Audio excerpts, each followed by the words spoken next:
Hey guys, here's chapter 10 of Charlotte's Web, An Explosion. Day after day, the spider waited head down for an idea to come to her. Hour by hour, she sat motionless, deep in thought. Having promised Wilbur that she would save his life, she was determined to keep her promise. Charlotte was naturally patient. She knew from experience that if she waited long enough, a fly would come into her web. And she felt sure that if she thought long enough about Wilbur's problem, an idea would come to her mind. Finally, one morning, toward the middle of July, the idea came. Why, how perfectly simple, she said to herself. The way to save Wilbur's life is to play a trick on Zuccerman. If I can fool a bug, thought Charlotte, I can surely fool a man. People are not as smart as bugs. Wilbur walked into the yard just at that moment. "What you thinking about, Charlotte?" he asked. "I was thinking," said the spider, "that people are very gullible." "What does gullible mean?" "Easy to fool," said Charlotte. "That's mercies," replied Wilbur, and he lay down in the shade of his fence and went fast asleep. The spider, however, stayed wide awake, gazing affectionately at him and making plans for his future. Summer was half gone. She knew she didn't have much time. That morning, just as Wilbur fell asleep, Avery Arable wandered into the Zuckerman's front yard, followed by Fern. Avery carried a live frog in his hand. Fern had a crown of daisies in her hair. The children ran for the kitchen. "Just in time for a piece of blueberry pie," said Mrs. Zuckerman. "Look at my frog," said Avery, placing the frog on the drain board and holding out his hand for pie. "Take that thing out of here," said Mrs. Zuckerman. "He's hot," said Fern. "He's almost dead, that frog." "He is not," said Avery. "He lets me scratch him between the eyes." The frog jumped and landed in Mrs. Zuckerman's dishpan full of soapy water. "You're getting your pie on you," said Fern. Can I go look for eggs in the hen house, Aunt Edith?" "Run outdoors, both of you, and don't bother the hens." "It's getting all over everything," shouted Fern. "His pie is all over his front." "Come on, frog," said Avery. He scooped up the frog. The frog kicked splashing soapy water onto the blueberry pie. "Another crisis," groaned Fern. "Let's swing in the swing," said Avery. The children ran to the barn. Mr. Zuckerman had the best swing in the country. It was a single long piece of heavy rope tied to the beam over the north doorway. At the bottom of the end of the rope was a fat knot to sit on. It was arranged so that you could swing without being pushed. You climbed up a ladder to the hayloft, then, holding the rope, you stood at the edge and looked down, and were scared and dizzy. Then you straddled the knot so that it acted as a seat. Then you got all your nerve, took a deep breath, and jumped. For a second you seemed to be falling to the barn floor far below, but then suddenly the rope would begin to catch you, and you would sail through the barn door, going a mile a minute, with the wind whistling in your eyes and your ears and your hair. Then you would zoom upward into the sky and look up at the clouds, and the rope would twist, and you would twist and turn with the rope. Then you would drop down, down, down, down out of the sky and come sailing back into the barn, almost into the hayloft, then sail out again. Not quite so far this time. Then in again, not quite so high. Then out again, then in again, then out, then in, and then you jump off and fall down and let somebody else try. Mothers for miles around worried about Zuckerman's swing. They feared some child would fall off, but no child ever did. Children almost always hang on to things tighter than their parents think they will. Avery put the frog in his pocket and climbed to the hayloft. "The last time I swing in this swing, I almost crashed into a barn swallow," he yelled. "Take that frog out," ordered Fern. Avery straddled the rope and jumped. He sailed out through the door, the frog and all, and into the sky, frog and all. Then sailed back into the barn. "Your tongue is purple," screamed Fern. "So is yours," cried Avery. sailing out again with the frog. "I have hay inside my dress. It itches," called Fern. "Scratch it," yelled Avery as he sailed back. "It's my turn," said Fern. "Jump off." "Fern's got an itch," sang Avery. When he jumped off, he threw the swing up to his sister. She shut her eyes tight and jumped. She felt the swing dizzy drop, then the supporting lift of the swing.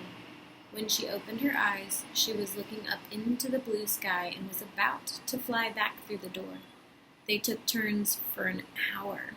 When the children grew tired of swinging, they went down toward the pasture and picked wild raspberries and ate them. Their tongues turned from purple to red. Fern bit into a raspberry that had a bad-tasting bug in it and got discouraged. Avery found an empty candy box and put his frog in it. The frog seemed tired after his morning in the swing. The children walked slowly up toward the barn. They, too, were tired and hardly had energy to walk. "Let's build a tree house," said Avery. "I want to live in a tree with my frog." "I'm going to go visit Wilbur," Fern announced. They climbed the fence into the lane and walked lazily toward the pig pen. Wilbur heard them coming and got up. Avery noticed the spider web and coming closer, he saw Charlotte. "Hey, look at that big spider," he said. "It's tremendous." "Leave it alone," commanded Fern. "You got a frog. Isn't that enough?" "That's a fine spider, and I'm going to capture it," said Avery. He took the cover off the candy box. Then he picked up a stick. "I'm going to knock that old spider into this box," he said. Wilbur's heart almost stopped when he saw what was going on. This might be the end of Charlotte if the boy succeeded in catching her. "You stop it, Avery," cried Fern. Avery put one leg over the fence of the pig pen. He was just about to raise his stick to hit Charlotte when he lost his balance. He swayed and toppled and landed on the edge of Wilbur's trough. The trough tipped up and then came down with a slap. The goose egg was right underneath it. There was a dull explosion as the egg broke and then a horrible smell. Fern screamed. Avery jumped to his feet. The air was filled with terrible gases and smells from the rotten egg. Templeton, who had been resting in his home, scuttled away towards the barn. "Good night," screamed Avery. "Good night. What a stink. Let's get out of here." Fern was crying. She held her nose and ran toward the house. Avery ran after her, holding his nose. Charlotte felt greatly relieved to see him go. It had been a narrow escape. Later on that morning, the animals came up from the pasture. The sheep, the lambs, the gander, the goose, and 7 goslings. There were many complaints about the awful smell, and Wilbur had to tell the story over and over again of how the arable boy had tried to capture Charlotte, and how the smell of the broken egg drove him away just in time. "It was the rotten goose egg that saved Charlotte's life," said Wilbur. The goose was proud of her share in the adventure. "I'm delighted that the egg had never hatched," she gobbled. Templeton, of course, was miserable over the loss of his beloved egg, but he couldn't resist boasting. "It pays to save things," he said in a surly voice. "A rat never knows when something is going to come in handy. I never throw anything away." "Well," said one of the lambs, "this whole business is all well and good for Charlotte, but what about the rest of us? The smell is unbearable. Who wants to live in a barn that is perfumed with rotten egg?" "Don't worry. You'll get used to it," said Templeton.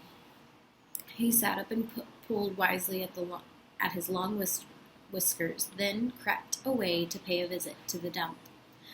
When Lurvy showed up at lunchtime carrying a pail of food for Wilbur, he stopped short a few paces from the pig pen. He sniffed the air and made a face. "What in thunder?" he said, setting the pail down. He picked up the stick that Avery had dropped and pried the trough up. "Rats," he said. "Phew! I might have known a rat would make a nest under this trough. How I hate a rat." And Lurvy dragged Wilbur's trough across the yard and kicked some dirt into the rat's nest. burying the broken egg and all Templeton's other possessions. Then he picked up the pail. Wilbur stood in the trough, drooling with hunger. Lurvy poured, the slops ran creamily down around the pig's eyes and ears. Wilbur grunted. He gulped and sucked and gulped, making swishing and swooshing noises, anxious to get everything at once. It was a delicious meal. Skim milk, wheat middlings, leftover pancakes, half a donut, the rind of a summer squash, 2 pieces of stale toast, a third of a ginger snap, a fishtail, 1 orange peel, several noodles from a noodle soup, the scum off of a cup of cocoa, an ancient jelly roll, a strip of paper from the lining of the garbage pail, and a spoonful of raspberry jello. Wilbur ate heartily. He planned to leave half a noodle and a few drops of milk for Templeton. Then he remembered that the rat had been useful in saving Charlotte's life, and that Charlotte was trying to save his life. So he left a whole noodle instead of a half. Now that the broken egg was buried, the air cleared and the barn smelled good again. The afternoon passed and evening came. Shadows lengthened. The cool and kindly breath of evening entered through the doors and windows. Astride her web, Charlotte sat moodily eating a horsefly and thinking about the future. After a while, she bestirred herself. She descended to the center of the web, and there she began to cut some of her lines. She worked slowly but steadily while other creatures drowsed. None of the others, not even the goose, noticed that she was at work. Deep in his soft bed, Wilbur snoozed. Over in their favorite corner, the goslings whistled a night song. Charlotte tore quite a section out of her web, leaving an open space in the middle. Then she started weaving something to take the place of the threads she had removed. When Templeton got back from the dump around midnight, the spider was still at work. Alright guys, and so your chapter 10 question for today is going to be, what was Charlotte's plan going to do to Zuccerman? Like, what was she trying to do to Zuccerman so that she could help Wilbur stay alive? Alright? Y'all have a great day.